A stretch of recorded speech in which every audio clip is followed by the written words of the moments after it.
Today you're going to see 4 different demonstrations. The first 2 of them are going to be in chauffeur mode.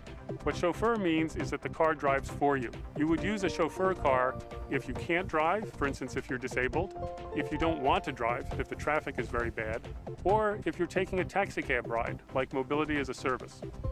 The other 2 demonstrations are going to be in Guardian mode. This is for people who want to drive. It's a safety net against having a crash. We have designed a special test car which has dual steering wheels, dual brakes, and dual accelerators. The reason for this is that we need 2 different personnel in the front of the car. One is a safety driver. The other driver is a test driver. They are there to interact with the car as if they're the actual driver in a production car. But for our development, this is a tremendous advance because it lets us test the Guardian system with an actual test driver while still having a safety driver there just in case. We're going to start off with the chauffeur mode of the car, where the car is going to be doing all the driving for us. So you can basically sit back, relax, and enjoy the ride. All right, you ready, Sharon? Yes, I'm ready. Are you ready, Aaron? I'm ready. Okay, here we go.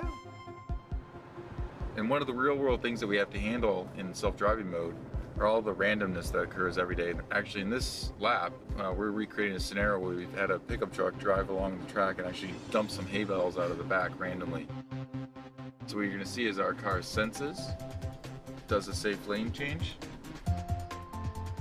senses the next one, and also then changes back. Very smooth. So what we're going to show you in this lab now is how this car is able to interact with other traffic on the roadway. So as we're coming around the bend here, you'll see that there's another car on the track with us. The car senses it. Oh, wow. It's right there. See, we got actually our pickup truck parked in our lane, blocking us. So you see our vehicle slow down, Nice. tuck in behind that vehicle that was in our blind spot, and then do a smooth lane change back. That was really smooth.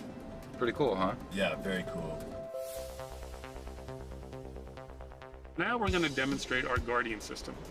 We're going to emulate what happens when a driver falls asleep. Guardian can tell by using a camera that's part of the dashboard. The camera can even see through sunglasses in order to see what the driver's eyes are doing, or if their head is moving into a position that indicates they're not paying attention. So Ryan, whenever you're ready, why don't you go ahead and pretend to fall asleep. And now Guardian has stepped in, it's driving the car for you, and now it will offer at some point to give it back to you. Why don't you go ahead and take it now. One of the most frightening things that can happen on the highway is when a car in front of you switches lanes to avoid debris. You have very little time to react because your view is blocked by the car in front of you. We have sensors that can see significantly better than a human driver can see. The Guardian is going to take over where a car switches lanes in front of us in order to avoid debris.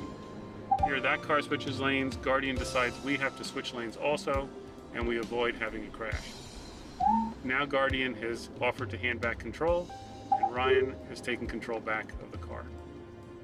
So today you've seen demonstrations of 2 basic technologies that the Toyota Research Institute is doing research on. This is all part of TRI's work to eventually build a car that can never be responsible for a crash, regardless of what the driver does.